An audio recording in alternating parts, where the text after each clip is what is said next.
আরজিকর হসপিটালের চিকিৎসক তরুণী খুন এবং ধর্ষণের ঘটনায় অবশেষে সাজা ঘোষণা করল আদালত। এবং আমরা জানি এই ঘটনার মূল অভিযুক্ত সঞ্জয় রায়ের যাবজ্জীবন কারাদণ্ড এবং 50,000 টাকা জরিমানার কথা ঘোষণা করেছে শিয়ালদা আদালত। কিন্তু এই ঘোষণার পরেই শুরু হয়েছে রাজনৈতিক বিতর্ক। তার কারণ রাজনৈতিক নেতারা বিশেষ করে এই গরম তাওয়া আরজিকর হসপিটালের চিকিৎসক তরুণী খুন এবং ধর্ষণের ঘটনা যে গরম তাওয়া, সেই তাওয়ায় রুটি সেঁকতে শুরু করেছেন। কেন বলছি এই কথা? সব কিছু আলোচনা করবো আজকের এই ভিডিওতে। নমস্কার, আমি সত্যজিৎ পাল। চিকিৎসক তরুণী খুন এবং ধর্ষণের পর 162 দিন পেরিয়ে গেছে এবং অবশেষে দেখা গেল শিয়ালদা আদালত এই মামলার সাজা ঘোষণা করেছে। এবং আমরা জানি দীর্ঘ বিচার প্রক্রিয়া শুরু হয়েছে এবং প্রায় 51 জনের সাক্ষ্য গ্রহণ এবং যে সাজাটা দিল তাদের যাবজ্জীবন কারাদণ্ড।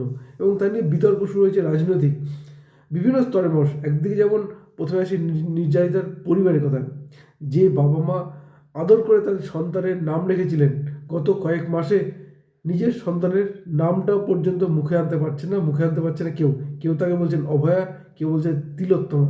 সুতরাং এটা কতটা যন্ত্রণার, হয়তো এই নিয়ে তর্ক বিতর্ক করা বা রুটি শেখা মানুষরা বুঝবেন না।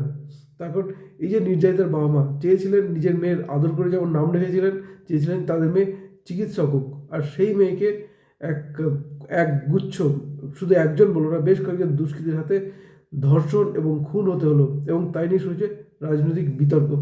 প্রথমে আসি রাজ্যের শাসক দল তৃণমূল কংগ্রেসের দিকে। তৃণমূল কংগ্রেসের মুখপাত্র কুণাল ঘোষ তিনি পরিষ্কার বলছেন যে তার রাজ্যের পুলিশের হাতে থাকলে এই ঘটনার ফাঁসির সাজা হতো এবং তারা ফাঁসির সাজা দিয়েছেন। জয়নগরের তুলনা টেনেছেন ফারাক্কার তুলনা। এবার প্রশ্ন হচ্ছে, পাশাপাশি রাজ্যের মুখ্যমন্ত্রী তিনিও বলেছেন যে তিনিও ফাঁসির সাজা দিতেন। এবার প্রশ্ন হচ্ছে যে এই ঘটনায় যে তৃণমূল কংগ্রেস এতটা ফাঁসি চাইছে কেন? কারণ যে অভিযোগগুলো ছিল সব কিছু ছিল রাজ্য সরকারের বিরুদ্ধে। এভিডেন্স ট্যাম্পারিং, আমরা জানি রাজ্যের কলকাতা পুলিশ কমিশনার পদে ছিলেন বিনীত গোয়েল। এভিডেন্স ট্যাম্পারিং তীর পুরো সরাসরি যাচ্ছিল বিনীত গোয়েলের দিকে।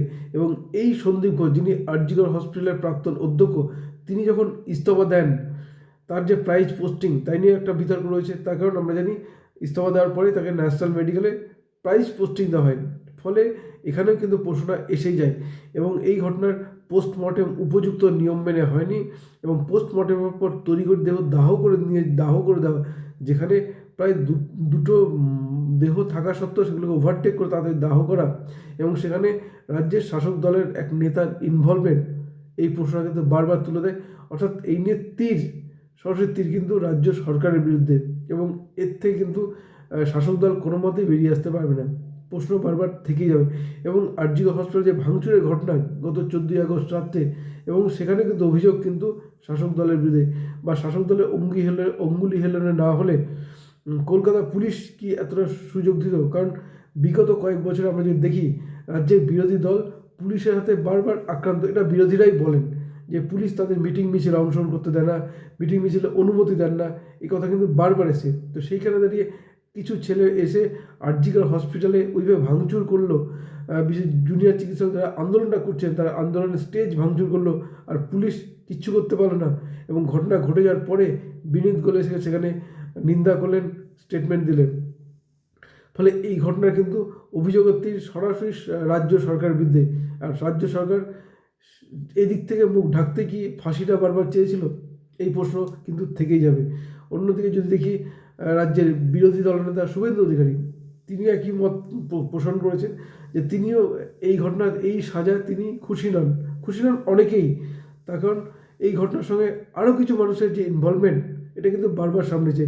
বিশেষ করে তথ্য প্রমাণ লোপাটের যে বিষয়গুলো সামনে এসেছিলো, সেমিনার রুম ভাঙচুর করা হোক, বা যারা একসাথে ডিনার করেছিলেন আরও কয়েকজন চিকিৎসক ছিলেন, মিশ্র ডিএনএ, সমস্ত কিছু খতিয়ে দেখলে এই ঘটনা যে আরও কয়েকজন উপস্থিতি রয়েছে এ বিষয়ে কোনো সন্দেহ নেই।